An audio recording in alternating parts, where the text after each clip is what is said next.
बच्चों, आज हम इस वीडियो में कक्षा 5वीं एकतारा गणित पाठ्य पुस्तक इसका हमने सीखा और समझा 3 इसको हल कर रहे हैं। और इसका पहले भाग में हमने क्वेश्चन नंबर 14 तक हल कर लिया था। यहाँ तक ये क्वेश्चन नंबर 14 तक पूजा की घड़ी में 1 घंटा 45 मिनट वाला ये क्वेश्चन यहाँ तक हमने हल कर दिया था। अब इसके बाद में क्वेश्चन नंबर 15 से हल करना शुरू करेंगे इसके भाग 2 में। तो ये देखिए 1 तक हमने यहाँ तक पहले वाले में हल कर दिया था। अब इसका क्वेश्चन नंबर 15 हल करना शुरू करेंगे। तो सबसे पहले देखिए क्वेश्चन नंबर 15, सब्जी मंडी से पूजा ने 1.5 किलो भिंडी खरीदी जिसका मूल्य 90 रुपये प्रति किलो है। बताओ कुल कितने रुपए देने पड़े। यानी 1 किलो भिंडी का मूल्य है 90 रुपये और पूजा ने जो सब्जी खरीदी है वो 1.5 किलो यानी 1.5 किलो, 1 किलो और 500 ग्राम। तो कुल कितने रुपए देने पड़ेंगे। तो सबसे पहले देखिए 1 किलो भिंडी का मूल्य, 1 किलो भिंडी मूल्य 90 रुपये और फिर आधे किलो भिंडी उसका मूल्य निकाल लेंगे और फिर दोनों को जोड़ देंगे। तो 1 किलो भिंडी का मूल्य 90 रुपये। अब इसके बाद 1 किलो भिंडी का आ गया, अब आधा किलो और बची है। तो आधा किलो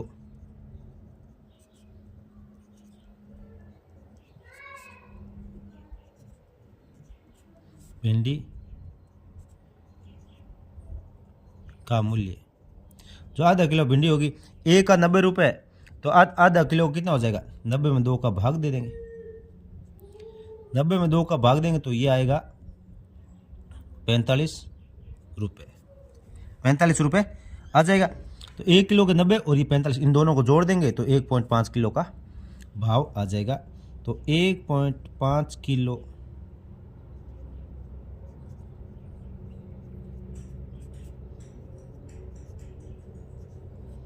भिंडी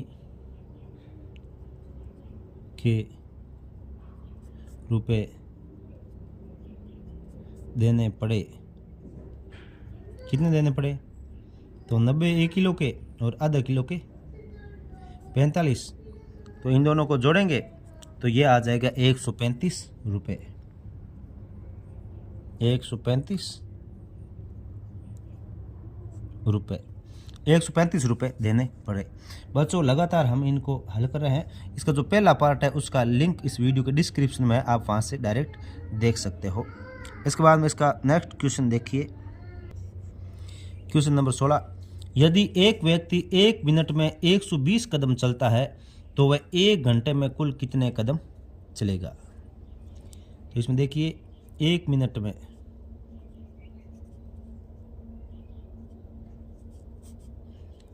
1 मिनट में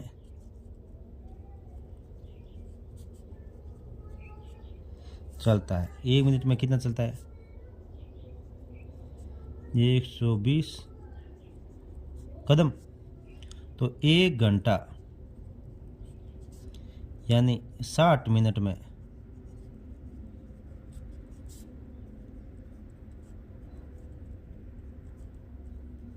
चलेगा।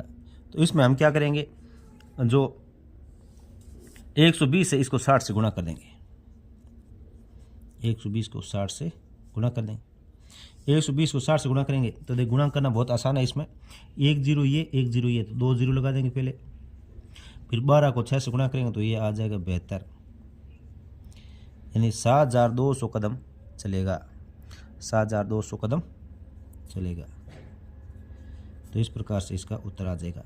यानी 1 मिनट में इतना चलता है। 1 घंटा बोल इसमें पूछा गया है कि 1 घंटा, तो 1 घंटे में 60 मिनट होते हैं। 60 को 120 से गुणा कर देंगे तो ये आ जाएगा 7200 कदम। इसके बाद में नेक्स्ट देखिए इसका क्वेश्चन नंबर 17, रीमा ने 3 मीटर 75 सेंटीमीटर लंबा कपड़ा खरीदा। यानी 3 मीटर और 75 सेंटीमीटर लंबा है। कुल लंबाई केवल सेंटीमीटर में कितनी होगी। कुल लंबाई केवल सेंटीमीटर में कितनी होगी।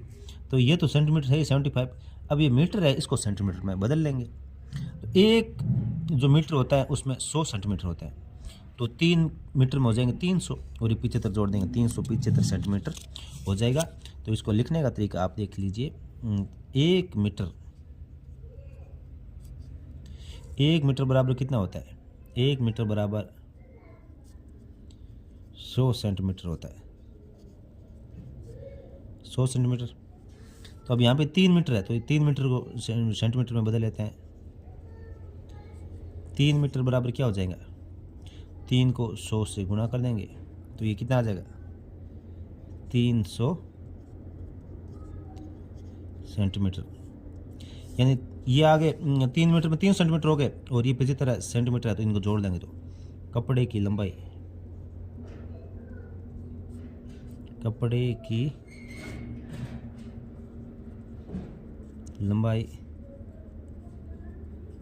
सेंटीमीटर में कितनी हो जाएगी? ये 3 मीटर है तो यहाँ तो हो जाएगी, इसका होगा 300 प्लस 75 ये जोड़ देंगे, यानी 375 सेंटीमीटर हो जाएगा,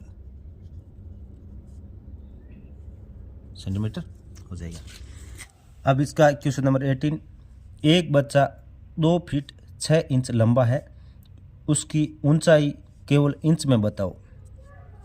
अब 1 फीट होता है उसमें 12 इंच होता है, 2 फीट में 24 इंच हो जाएंगे और ये 6 इंच और उसमें जुड़ जाएंगे, यानी 30 इंच हो जाएगा।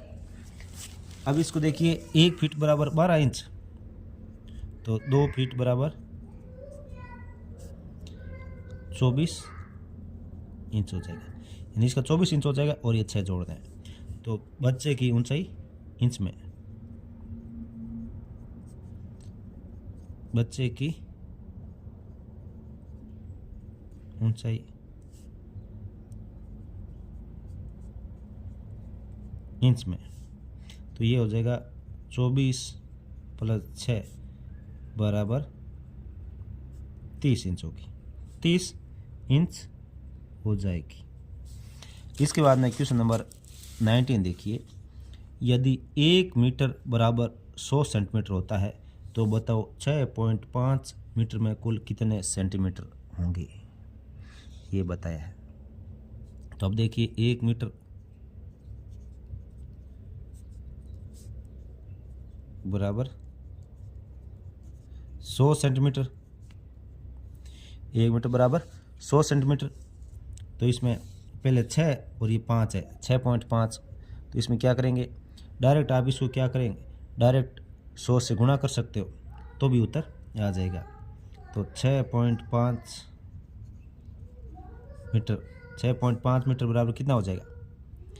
6.5 गुणा 100, तो इसको गुणा किया 6.5 को 100 से, तो ये देखिए ये आएगा 6500। 0.5 है, यानी एक के बाद पॉइंट लगा तो एक के बाद यहाँ पॉइंट लगा देंगे, एक बाद यहाँ पॉइंट लगा दें, यानी ये कितना हो गया? ये 650 सेंटीमीटर हो जाएगा, 650 सेंटीमीटर हो जाएगा, यानी 6.5 को 100 से गुणा किया तो ये 6500 आ गया। अब एक बाद पॉइंट लगा दिया, जब पॉइंट लगा दिया इस जीरो का कोई मतलब नहीं, यानी 650 आ गया, 650 सेंटीमीटर हो जाएगा। इसके बाद में क्वेश्चन नंबर 20 देखिए, एक खेत से सड़क तक दूरी 2.25 किलोमीटर है, बताओ यह दूरी मीटर में कितनी होगी। अब इसको क्या करना है? मीटर में बताना है। तो अब देखिए, इसमें एक जो किलोमीटर है,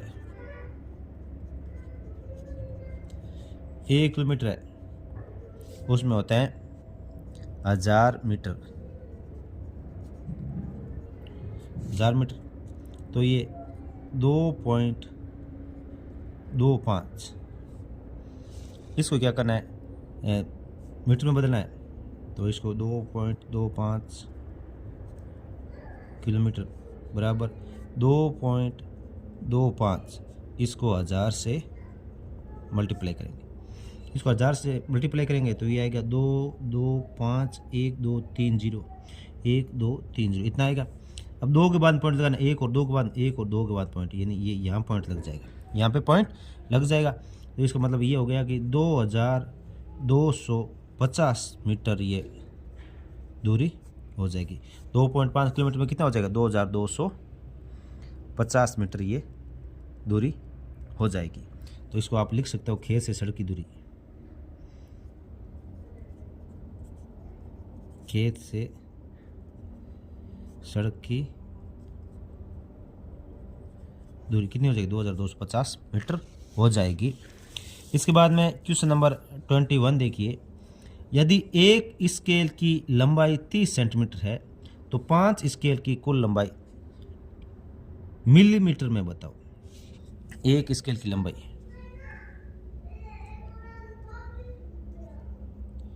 एक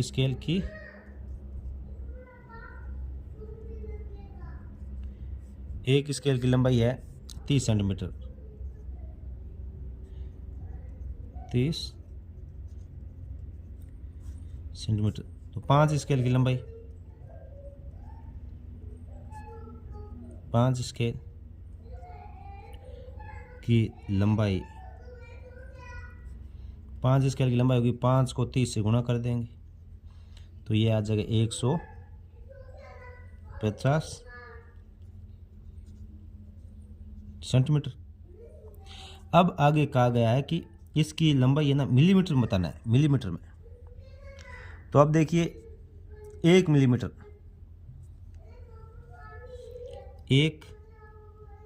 1 सेंटीमीटर बराबर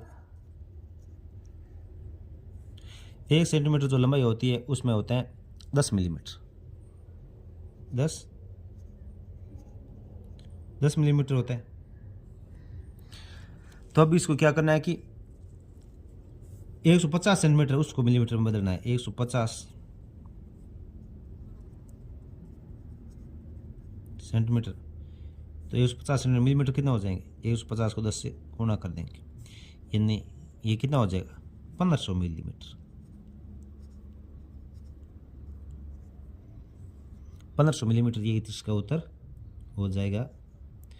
तो हम इसे लिख सकते हैं कि 5 स्केल की लंबाई 1500 मिलीमीटर होगा। 5 स्केल की लंबाई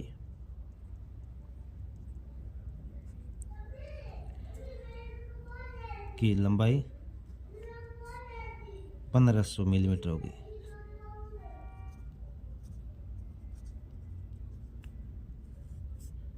इसको 1500 मिलीमीटर होगी।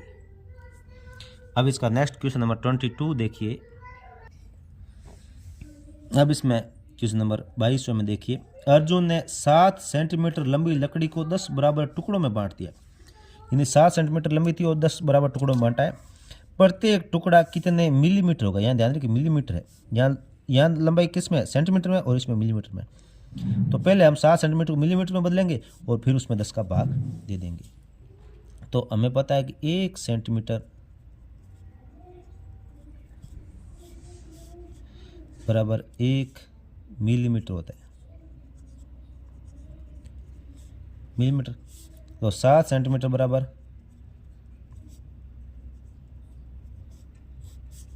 7 गुणा 1 सेंटीमीटर बराबर 10 मिलीमीटर, 10 मिलीमीटर होता है, यहाँ ध्यान रखना। तो ये 7 को 10 से गुणा कर देंगे तो कितने हो जाएंगे? 70 मिलीमीटर, 70 मिलीमीटर हो जाएगी लंबाई। अब 10 बराबर टुकड़ों में काट दें प्रत्येक टुकड़े की लंबाई, तो इसमें लिखेंगे 10 बराबर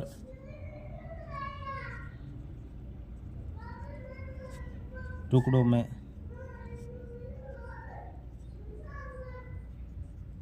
तोड़ने पर प्रत्येक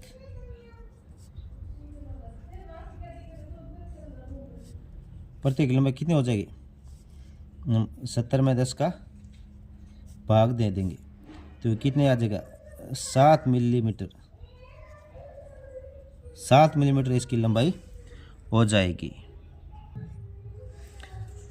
अब इसके बाद में क्वेश्चन नंबर 23 देखिए, यदि नक्शे में रसोई मुख्य द्वार से प्रवेश करने पर दाईं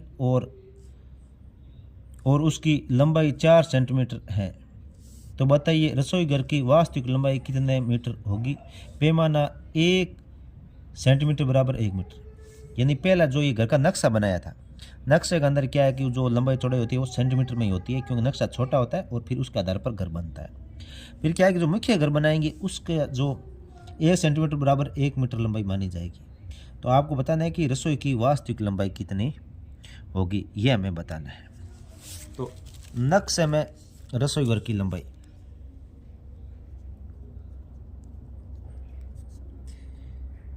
नक्शे में रसोई घर की लंबाई कितनी है, 4 सेंटीमीटर है। 4 सेंटीमीटर, ये देखिए 4 सेंटीमीटर दे रखा है। अब इसके बाद में पैमाना,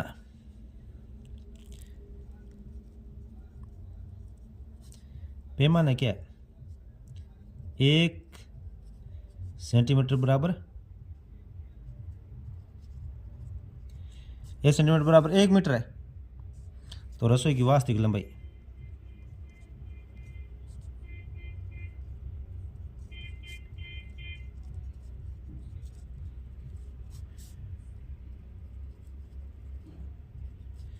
रसोई की वास्तविक लंबाई वो कितनी हो जाएगी,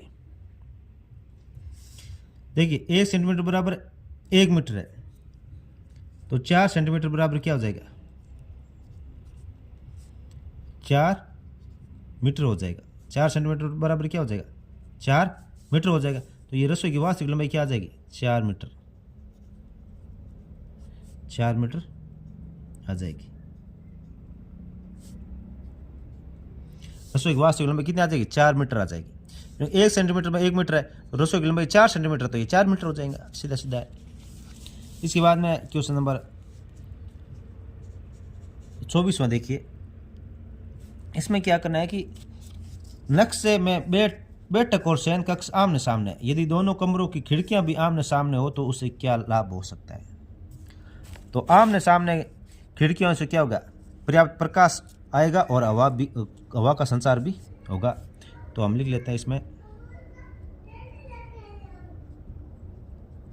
आमने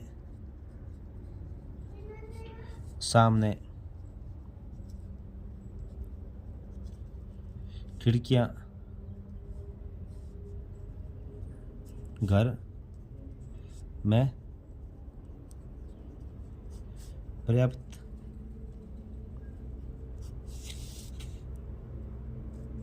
प्रकाश और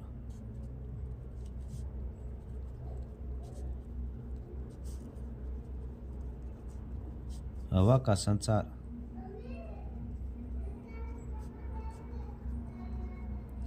करती हैं। बच्चों अब हमने क्वेश्चन 24 तक इसको कंप्लीट कर दिया है। नेक्स्ट क्वेश्चन नंबर 25 और इससे आगे के जो 35 35 तक है वो सारे इसके नेक्स्ट भाग में करेंगे।